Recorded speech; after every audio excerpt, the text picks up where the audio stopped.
ఉమ్మడి పశ్చిమ గోదావరి జిల్లా వైసీపీలో ఎప్పుడూ లేనంత సైలెన్స్ ఆవరించింది.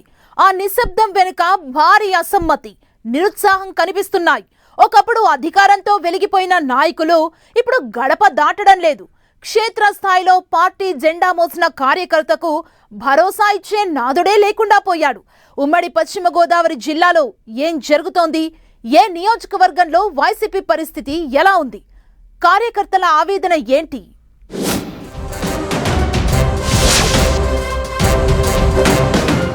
ఉమ్మడి పశ్చిమ వైసీపీలో సైలెన్స్,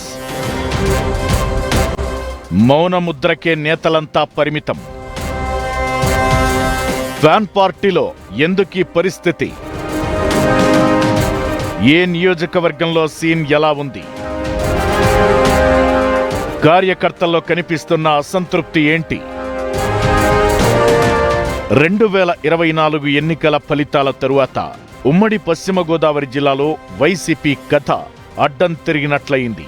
దాదాపు అన్ని నియోజకవర్గాల్లో ఇలాంటి పరిస్థితే కనిపిస్తోంది. జిల్లాలో కీలక నేతగా ఉన్న మాజీ మంత్రి ఆళ్ల నాని పార్టీకి గుడ్ బై చెప్పడంతో వైసీపీ క్యాడర్ కుదేలైంది. ఇక మాజీ మంత్రి కారుమూరి నాగేశ్వరరావు పరిస్థితి మరింత దారుణంగా మారిందనే చర్చ జరుగుతోంది. కేసులు సెట్ విచారణ భయంతో ఆయనసలు బయటకే రావడం లేదనే గుసగుసలు వినిపిస్తున్నాయి. దెందులూరులో అబ్బయ్య చౌదరి అప్పుడప్పుడు చుట్టం చూపుగా వచ్చి కార్యకర్తలకు హాయ్ చెప్పి ఆ తరువాత సైలెంట్ మోడ్లోకి వెళుతున్నారనే టాక్ నడుస్తోంది. ఇకటు చింతలపూడిలో నాయకత్వలేమి స్పష్టంగా కనిపిస్తోంది. నియోజకవర్గంలో అందుబాటులో ఉండే నాయకుడు లేకపోవడంతో కార్యకర్తలు దిక్కుతోచని స్థితిలో ఉన్నారు. అధిష్టానం ఆదేశించిన కార్యక్రమాలకు తప్పితే తమ నేత అసలు నియోజకవర్గంలోనే ఉండటం లేదని కార్యకర్తలు ఆరోపిస్తున్న పరిస్థితి.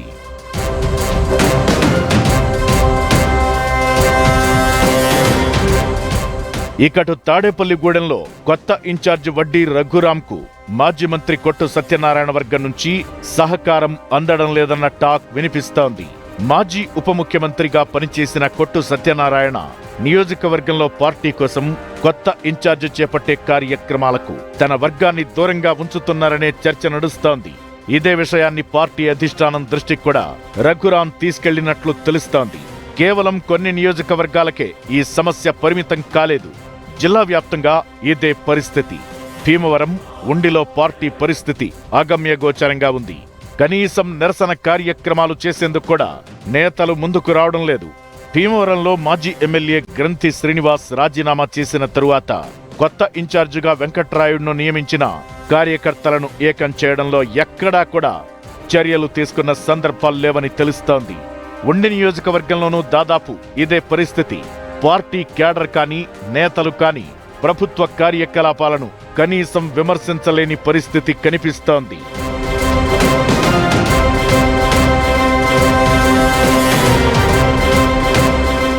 ఇక పాలకొల్లు, ఆచంట లాంటి బలమైన ప్రత్యర్థులను ఎదుర్కోవాల్సిన చోట కూడా వైసీపీ నేతలు మౌనంగానే కనిపిస్తున్నారనే చర్చ జరుగుతోంది.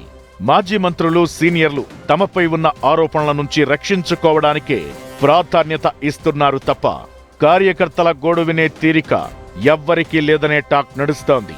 కొవ్వూరు, గోపాలపురం లాంటి ఎస్సీ రిజర్వ్డ్ స్థానాల్లోనూ క్యాడర్లో నైతిక బలం దెబ్బతిందనేది మరికొందరి వాదన.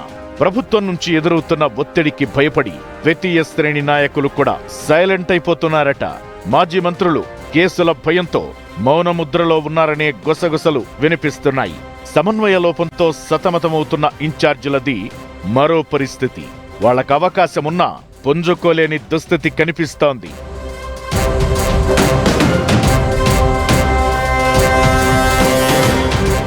ప్రభుత్వ నిర్ణయాలపై వ్యతిరేకతను ఆయుధంగా మార్చుకోవాల్సిన సమయంలో నాయకులు ఇంట్లో కూర్చోవడంపై ద్వితీయ శ్రేణి నేతలు ఫైర్ అవుతున్నారు.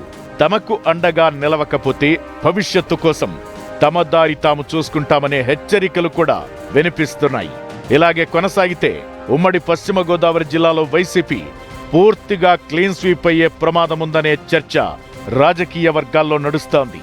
అధిష్టానం ఇప్పటికైనా జోక్యం చేసుకుని కొత్త నాయకత్వాన్ని ప్రోత్సహించకపోతే క్షేత్రస్థాయిలో పార్టీ ఖాళీ అవ్వడం ఖాయమనే చర్చ జరుగుతోంది.